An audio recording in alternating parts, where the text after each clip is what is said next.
नमस्कार, स्वागत है आपका कैपिटल टीवी उत्तर प्रदेश में। यूपी की राजनीति में एक बार फिर से अपनी जगह हासिल करने के लिए राष्ट्रीय लोकदल ने जोर लगाना शुरू कर दिया है। राष्ट्रीय लोकदल ने चुनाव अभियान 2022 समिति का गठन कर यूपी चुनाव के लिए शंखनाद कर दिया है। यूपी की राजनीति में एक बार फिर से राष्ट्रीय लोकदल को स्थापित करने का दारोमदार नौजवान जयंत चौधरी पर है। यूपी में विधानसभा चुनावों के पास आते ही सभी राजनीतिक दल अपने अपने समीकरणों को साधने में लग गए हैं। पश्चिमी उत्तर प्रदेश की राजनीति में अच्छा खासा दखल रखने वाली पार्टी आरएलडी को एक बार फिर से खड़ा करने की जिम्मेदारी नौजवान जयंत चौधरी के कंधों पर है। रालोद को मुजफ्फरनगर दंगों के बाद अपने गढ़ पश्चिमी यूपी में काफी नुकसान हुआ था। वर्तमान में रालोद का न विधायक है और न ही सांसद। पार्टी को इस दुर्गति से बाहर निकालने का जिम्मा अब पूर्व प्रधानमंत्री चौधरी चरण सिंह के पौत्र और पूर्व केंद्रीय मंत्री चौधरी अजीत सिंह के पुत्र जयंत चौधरी के कंधों पर है। साल 2019 में हुए लोकसभा चुनाव के पहले चौधरी अजीत सिंह द्वारा मुसलमानों और जाटों में भाईचारा कायम करने के लिए चलाए गए अभियान का रालोद को धरातल पर कोई फायदा नहीं मिला था। जयंत चौधरी बागपत से बीजेपी प्रत्याशी सत्यपाल सिंह के हाथों तो चौधरी अजीत सिंह मुजफ्फरनगर से भाजपा उम्मीदवार संजीव बालियान से हार गए थे।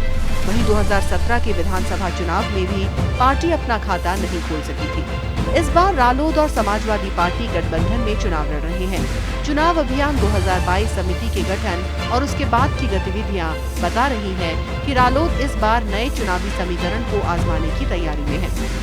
समिति के सदस्यों पर नजर डालें तो इसमें अनुसूचित वर्ग के डॉक्टर सुशील कुमार को महत्वपूर्ण जिम्मेदारी दी गई है। इसके अलावा अहीर, जाट, गुर्जर और राजपूतों को साधने की कोशिश हुई है। बता दें कि पूर्व प्रधानमंत्री चौधरी चरण सिंह ने इसी फॉर्मूले के दम पर कांग्रेस को चुनौती दी थी और सत्ता परिवर्तन में महत्वपूर्ण भूमिका निभाई थी। रालोद की नवनियुक्त 7 सदस्यीय समिति में एससी, अहीर, जाट, गुर्जर और राजपूत के अलावा मुस्लिम समुदाय को भी प्रतिनिधित्व दिया गया है। ब्राह्मण और वैश्य समुदाय को स्थान नहीं मिला है।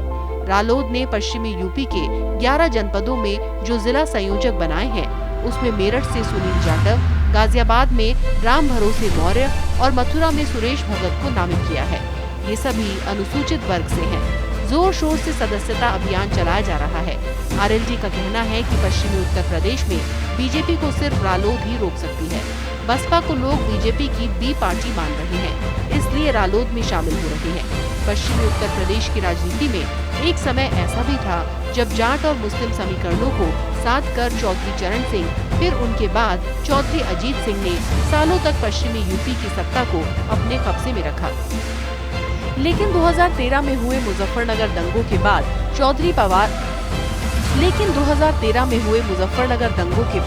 चौधरी परिवार का ये समीकरण पूरी तरह से ध्वस्त हो गया। जाट पूरी तरह से बीजेपी के साथ चला गया, वहीं मुस्लिम वोट बैंक भी समाजवादी पार्टी के साथ गया। ऐसे में इसका खामियाजा चौधरी अजीत सिंह और उनके परिवार को उठाना पड़ा।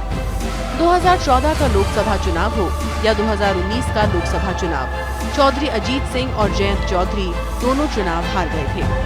चौधरी अजीत सिंह के देहांत के बाद अब जयंत चौधरी पर आरएलडी को दोबारा से खड़ा करने की जिम्मेदारी है।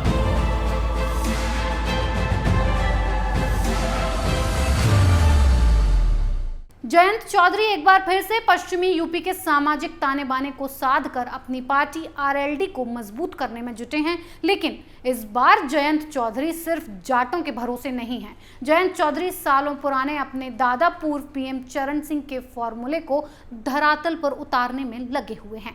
इस खबर में फिलहाल इतना ही। बने रहिए कैपिटल टीवी उत्तर प्रदेश के साथ। 2 साल पहले शुरू हुई एक मुहिम, मीडिया में एक नया आंदोलन, शपथ झूठ को बेनकाब करने की, संकल्प सच को आप तक पहुंचाने का, और इस क्रांति को मिला आपका साथ। हर दिन हमसे जुड़े लोग, 10 लाख 70 करोड़ से ज्यादा दर्शक हमें देख चुके हैं। अब है आपकी बारी। उत्तर प्रदेश में नए आंदोलन की तैयारी। आपका कैपिटल टीवी अब और स्पेशल और फ्रेश। Capital TV